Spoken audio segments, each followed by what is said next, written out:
Oh, yes, yes. I think that'll go down a treat, won't it? Smashing. Sunset oval.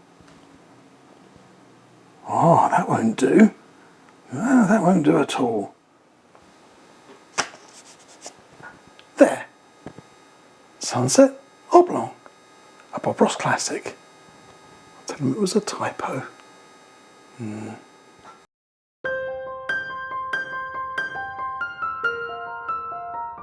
So welcome back to the studio. As you saw from my little opening skit, sometimes the name of these paintings can cause me a few problems. Of course, this is Sunset Oval, but without the oval.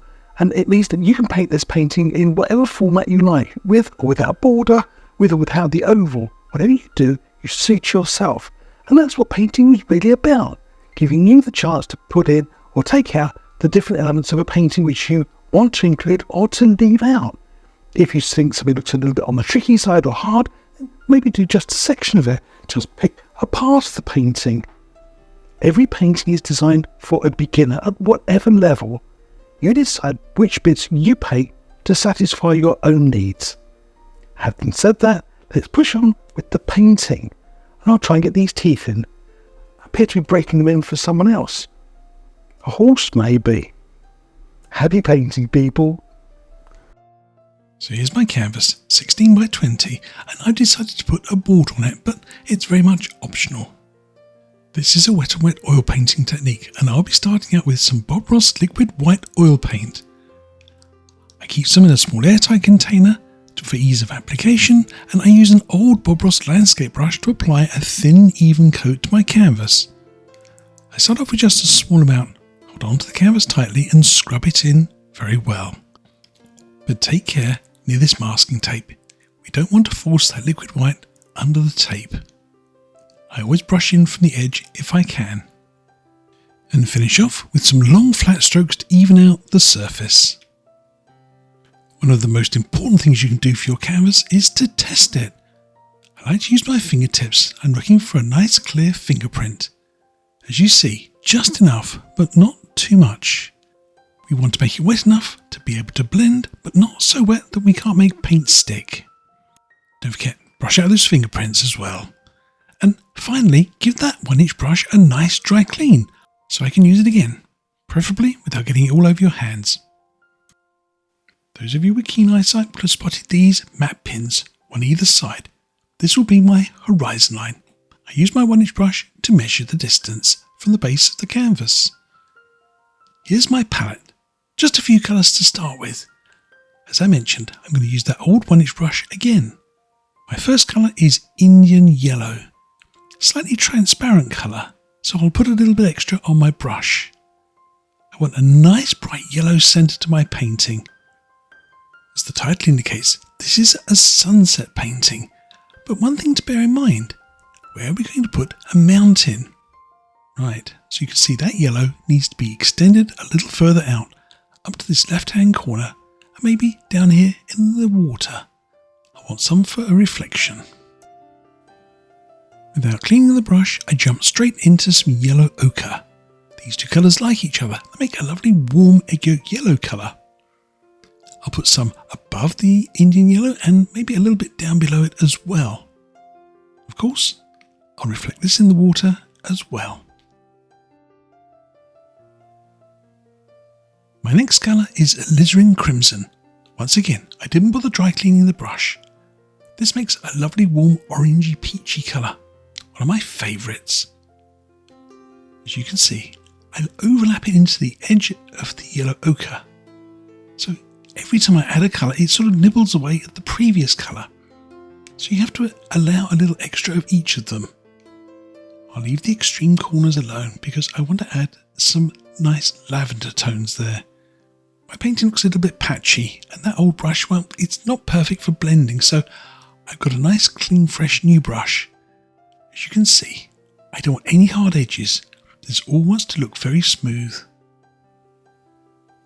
For my lavender colour, I'm going to be using some alizarin crimson and some phthalo blue. Much more of the crimson though, about 5:1. I'll take just a little bit of the phthalo blue first of all. As you see, As I blend it in, the colour slowly changes, but a little bit too much and, well, it becomes bright blue, so take it steady. Time for a top tip. Use a fresh brush to keep your colours fresh. Particularly true when it comes to lavenders. A dirty brush tends to make everything go sort of brown or even green, so take care. Another favourite trick is never to use this colour in the sky straight away. I'll use it down here in the corner. If it goes green, it doesn't matter because that's where the water is. I want to see exactly how much blue there is in this colour. Not too much, it looks fairly safe. I'll just put a little in the top, allow it to blend with some of the yellow colours and see if we get green. If we don't, I know we're safe.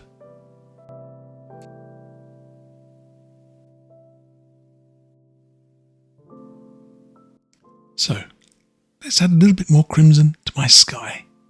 You know there's going to be a mountain, and I want this colour to be just above and to the right of it. Do you see? I think this will help my clouds show up a little more. Now, time for some planning. If you've watched any of my videos, you know I like to know where I'm going with my paintings. I don't like it to be too random. I like some sort of idea where the structure is going to be. Knowing where the peak of this mountain is going to be is essential. It'll determine where I put trees and clouds. I'm going to have a nice tall tree on this side and some pine trees on this side. So my mountain peak is in just the right area. In Bob Ross's original painting, he used a 1-inch brush for his clouds, but I think it's probably a bit big for my painting. So I'm going to try using a filbert brush. A little bit smaller, a bit more manageable. So I start off with some titanium white and a tiny drop of some alizarin crimson. I just want to make my white colour off-white, a pinkish glow to it. I think about my clouds as being small bubbles, little curls of colour, one overlapping another. Try to make a nice irregular shape with a flattish base to it. It's a bit of a classic shape for a cloud. Now, let's use a 1-inch brush to reduce some of the brightness. At the base of the cloud, notice how I just tap gently and squash that paint down into the canvas, but leave the bright edge. It's the silver lining. Against the shadowy area, we can add another cloud. In fact, I can borrow the edge of the cloud behind and bring it forwards. Sometimes clouds paint themselves. You just want more of a passenger. Just sit back and have fun with them. Now, as Bob would say, 2 hairs and some air. Just lightly flatten down the paint. Whilst I'm at it, I'll add another lovely cloud in the top left corner. But how about this for a nice touch? Take some pure titanium white paint now and really reinforce those lovely bright edges. Now you can see why I tinted my clouds with a little bit of alizarin crimson, so you can come back and add these little extra details. I'll give this one a little bit of an extra bright edge too. But I'm feeling mischievous, and now it's pickle time. That's right, I'm going to do something, well, a little bit mad. I'm going to put a cloud right where I know my mountain's going to live. It's something we sometimes do. We just stray into an area where we think, oh, it'll be okay. I'll just plant a mountain on top and it'll all work out. So let's see if it does. I've put a nice cloud right here, blend it out and soften it in just like the other clouds. Time to paint a mountain. I've got my original lavender colour into which I'm going to add some black. I want a good strong dark colour for the base colour of my mountain. I'm going to take a small roll of colour and just where the peak of my mountain is, I'm going to just press the paint in. There we are, and we know where the mountain was originally going to be, and it's going to go right here. Firm pressure on the back of the knife and just press the paint down into the canvas. It's the same technique I've used often, so I know it works. I'll carry on adding paint and putting in the peaks of this mountain, aiming for the edges of my canvas, scraping off the surplus paint as I go.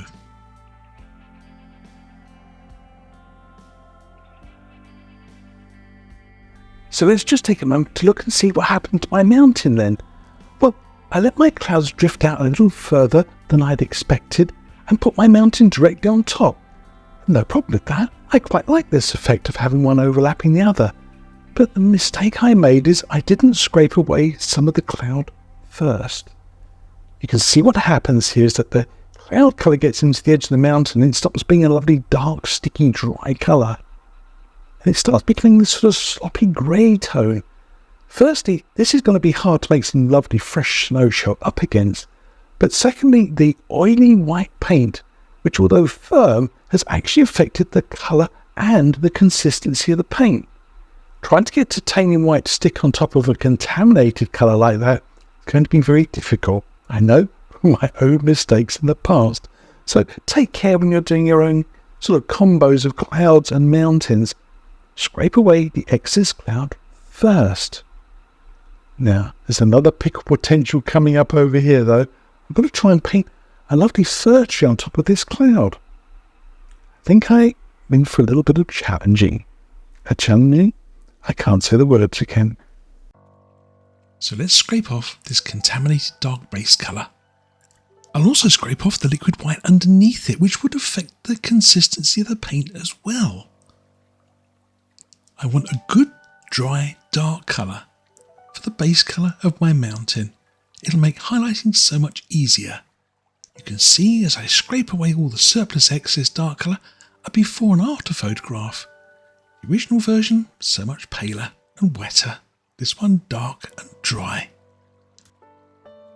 I'll finish off my mountain with a 1-inch brush. This removes any last of the surplus paint and gives me a nice misty lower edge. For the mountain's snowy highlights, once again I'm taking a tiny dot of bright red into my titanium white. A bit like those clouds, I don't want to use a pure colour just yet. I always like to leave the option for pure white till later. Take note how small a roll of paint I'm using, about as big as a fat cocktail stick. Here's another top tip coming up. Notice where I start that knife stroke. A light stroke, but I left a dark edge, something which I know shouldn't really be there. So when you start your first stroke, make sure you start right against the edge of the sky. Touch, gentle stroke, and let the knife travel and the paint break. This takes a little practice, but as you see, by starting with the knife held slightly high and allowing the blade to flatten as I go across the canvas, my paint breaks. I'm not fighting my way through a lot of wet, soggy, oily underpaint. The dark, dry colour takes what it wants and gives you back what it doesn't need. I'm paying particular attention not to put too much paint at this end of my mountain. You'll see why a little later on. For my shadow side on the left, I'm going to use titanium white with a little phthalo blue. Make sure you've got a decent strong blue colour, not too wishy-washy and pale. We want this to be a lovely contrast against the snow on the right and of course the dark undercolour. Also take note how I bump against the snowy bright side. This neat little touch gives you the chance to sculpt the edge of the mountain and also to drag a little bit of highlight over the edge. Just come up, bump and slide away, but don't cover everything up. Notice I have left a little dark area. I have something in mind for that area. I'll carry on adding some shadows to the left sides of all of my peaks. I'll use that little cut-off edge of my palette knife for any really tricky areas. There. Now, what about that dark area in here? Well, I fancied to extend this peak a little further forwards. And because I haven't got a lot of shadow colour there, my paint sticks easily. I planned this a little in advance, but sometimes, well, happy accidents. You can look at a painting and see an opportunity to add a little detail. If you're enjoying my tutorials, don't forget, subscribe to the channel. And when you do, ring the little bell icon. It means every time I do a new video, you get a little message in your inbox. And the more people watching, the bigger the channel will grow. Thank you. The final step for my mountain is to take a nice soft 1-inch brush, just tap out any little knife marks. I want to aim for the sides of my canvas towards the pins. This will give me a nice misty layer against which I can paint some trees. I want to paint some small evergreens, and for this I'm using the original dark base mixture for the mountain, which was lavender and black, into which I'm going to add some Van Dyke brown and a good amount of sap green. I want a sort of olive tone colour for these background trees. Let's start with a fan brush. Load the brush very well, especially the corners. Want to group your brush to a chiselled edge so all the bristles are nicely matted together. I'm going to put a little bit of a line here. This is the base of the trees, far enough down the mountain so that it won't bump into all the snowy areas. I also don't want to lose all of the misty areas I created, so pick your points carefully. I want 4 or 5 different sizes. Now, turn your brush on one corner and just gently press, slightly downward. Don't let the brush slide. As you see, it creates a lovely little sort of fir tree shape. I'll try that again. Now, if you find this difficult, and I know some people don't get on with a fan brush, I've got an idea. I'm going to try using a different brush. I dry cleaned the filbert brush I used to make my clouds, and I load it well with that same dark green colour. Angle the brush slightly down and just press. As you see, it gives you a nice sort of fir tree shape, and it's small enough that you can actually sneak in and do some really tiny little background trees. I find this sometimes easier than using the corner of a fan brush. And while I'm here, I might as well add a little bit more vegetation to the base of these trees. Just dab it on, about 3/4 of the way across the canvas. As you see, you can even do quite large fir trees using that same filbert brush. I think I want some slightly bigger bushes and trees. Maybe I'll just add 1 or 2 more. Here we go, just give it a little push and see what you can create. And suddenly you have a whole little forest of trees in the background. To bring this all together, I want some reflections, so I use a nice, fresh, clean, dry 1-inch brush and I pull straight down. I want bigger reflections of these fir trees, so I use more of the corner of that brush. Just think about the sizes. The bigger the tree, the bigger the reflection. I give the brush a little dry clean and then just gently drag across. But mind, only once. You don't want to overdo this because everything will just blur together. Time for some waterlines. Again, not pure white paint. I like it to be tinted with a bit of blue or some other colour. I don't want it to be too bright. Hold your knife nice and firmly and press and let the knife slide along and leave a little imprint of the blade. Still water lays nice and flat, so make sure your knife is nice and level. I know, the camera angle makes my waterlines look like they're going, well, uphill slightly. As you see, that looks a bit better, doesn't it? Straight ahead, you can see I'm quite level for a change, although I do tend to paint things slightly wonky. Time for some more planning. I want to think about another row of vegetation. Think about the size of some bushes. I need to think about this a little more. I don't want to crowd the background too much, so I've come down a little lower. I've allowed a good couple of inches. And as you see, I'm thinking about tapering away at the sides, so your eye is drawn to the back of the painting. Now, for some bigger fir trees. I start off with my fan brush and I want to just mark the centre lines. Now let's see if I can paint fir trees over clouds. Now, we might be in a bit more of a pickle, but we'll see. As before, load the fan brush with lots of colour and use just the corner of the fan brush to press down. I might have to go over this tree a couple of times. Now you can see why I didn't put too much snow on that mountain. Painting a nice dark fir tree over the top of all that thick white paint would have been a challenge.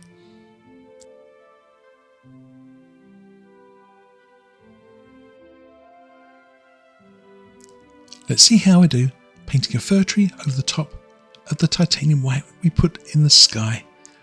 As you can see, well, it's not too bad. It's a bit patchy, but the titanium white paint really does get in the way a bit. So once again, if I painted those clouds again, I probably wouldn't put too much white paint there. I would just be a little bit more sort of, well, meager with it. I can go back over it a couple of times though and finally darken up my tree. Time to mix another new colour. Lavender, black, sap green, now alizarin crimson and Van Dyke brown. I want to create a lovely chocolate brown colour as an underpainting for some bushes. Now, pay special attention. I'm using an old 1-inch brush here and they have a crimped edge and a rounded edge. I'm going to pull the brush one direction through that chocolatey brown colour. Rounded edge first. It's just a habit I've gotten into. So here you see my brush fully loaded and with a bit of a curve to the front edge. It matches the curve to the edge of the brush, so I always know which way to hold the brush. Straight into the canvas and press. I want to leave a lovely textured surface. We nickname these turkey bushes because, well, they look like a prairie turkey with their tail sticking up. We don't want to flick the brush though. It gives sort of, well, more of a sort of a soft grassy effect, but no texture. That's what we need, the little bush on the right. I'll go over this and correct it. I'll add a whole bunch more of this textured paint across the base of my canvas. Paint one little bush at a time. Different sizes and different shapes. Now, let's think about putting in a few reflections. I'm using the same nice 1-inch brush that I used for my background trees. Just grab a little bit of paint and pull down. And then gently across from edge to centre. Try not to start in the centre and pull out. You might leave a brush mark. There. Now, for my highlights, I want to add a tiny drop of titanium white to these highlighting colours. I want these colours to be nice and bright, and adding a drop of liquid white will give them that little extra pop. Now, I'm using that nice brush we just did the reflections with. I'm going to dry clean it and I'm going to load it with colour. Again, rounded side through the paint first.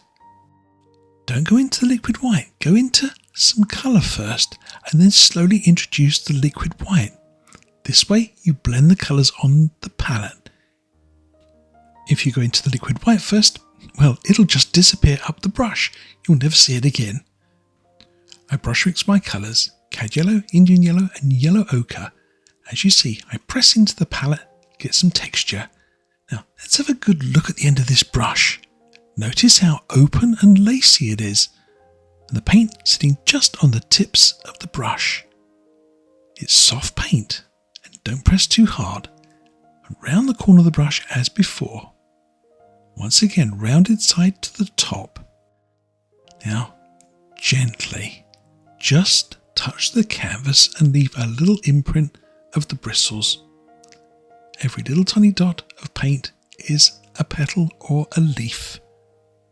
Notice I also touch off any dark colour on a piece of paper towel.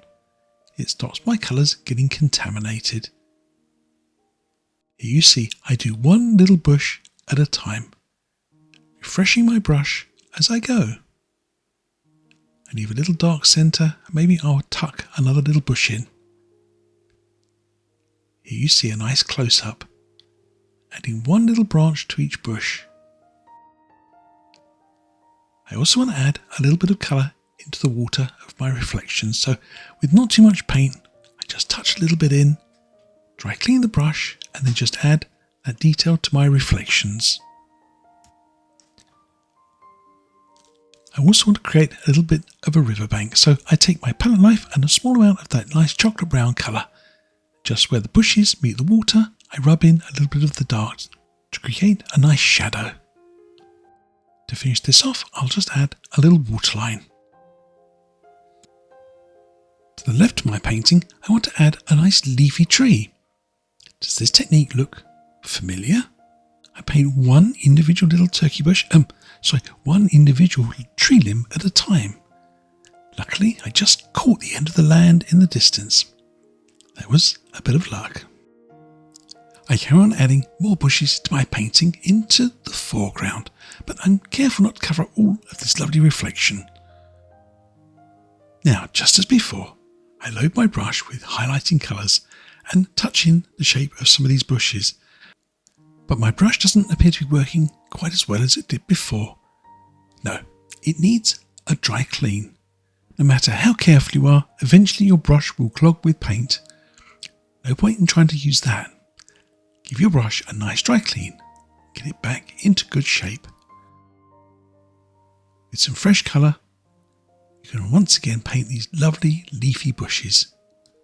Top tip, save a little bit of dark here and there. You don't want to overfill this, but it's very tempting to keep on adding.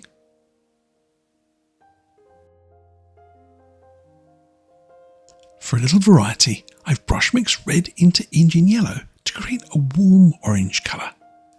I highlight my little leafy tree, one tree limb at a time. Once again, don't be tempted to fill it completely with colour, but save some dark here and there. It gives your tree a lovely sort of sense of 3D. I couldn't resist it though. I did try and sneak in a little touch of red here and there amongst the bushes, but that's it. Now let's mix up a little bit of a marble mix colour for a tree trunk. I'll use some of this contaminated white colour with a little touch of dark sienna and just marble it. Take a small roll on the edge of your palette knife, but keep it small. Just touch through the centre line of the fir trees, here and there. When I add highlights, you'll see some of the trunk, but not all of it. If you need to add a little point to the end of your fir trees, use the end of the palette knife. I've gone back to my fan brush, given it a nice dry clean, and just gone into some of the highlighted colours from the bushes. We know the light is coming from the right, from the highlights on our mountain. So I want to highlight the right side of my fir trees more heavily. A little darker through the centre and no highlights at all on the left hand side.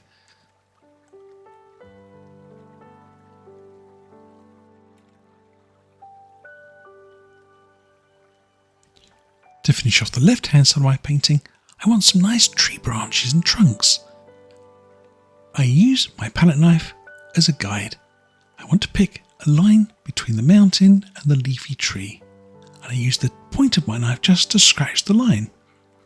If I've made a mistake, I can easily cover up what I've done. But I'm happy with the position, and I think I want to just extend it a little deeper into the bushes. There. Now, here's a little tip for you.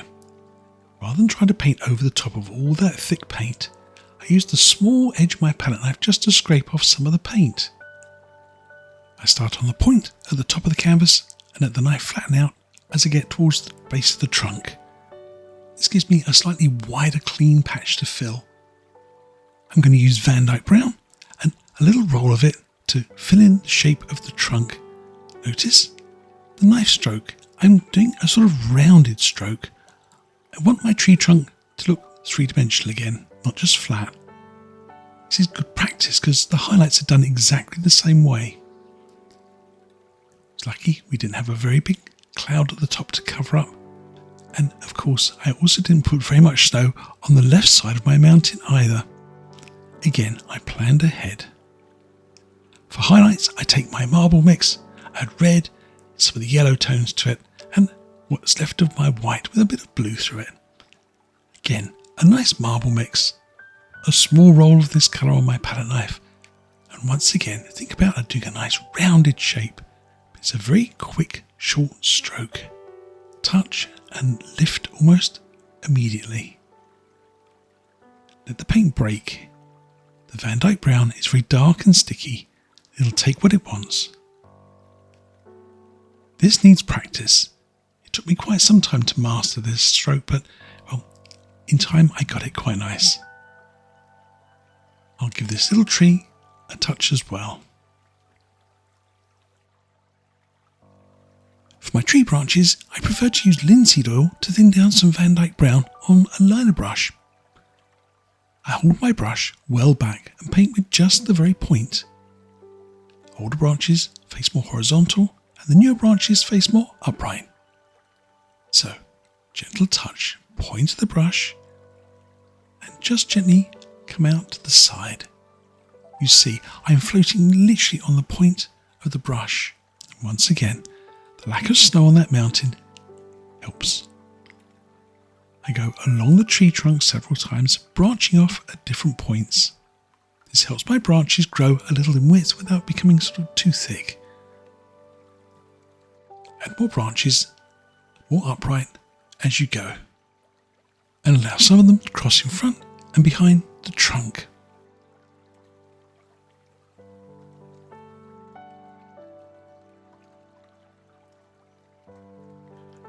Bob loved to add little sticks and twigs to his painting. I'll add a few here, and maybe a few to the distant bank as well.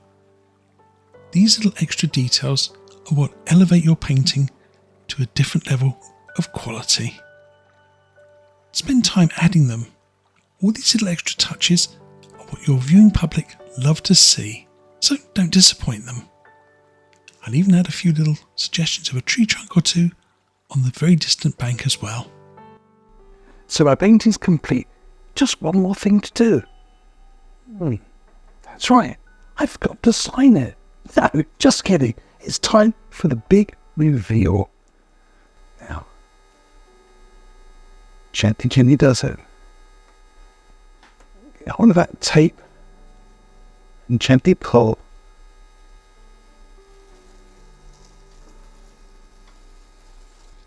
Everything worked out right. Should leave a nice border to my painting. So there we have it. Sunset Oval. Without the oval, of course. But if you've enjoyed watching me paint this, there'll be another lovely painting for you to watch right along. Up there. In the corner. Go on. Give it a click. And I'll watch. Happy painting, people.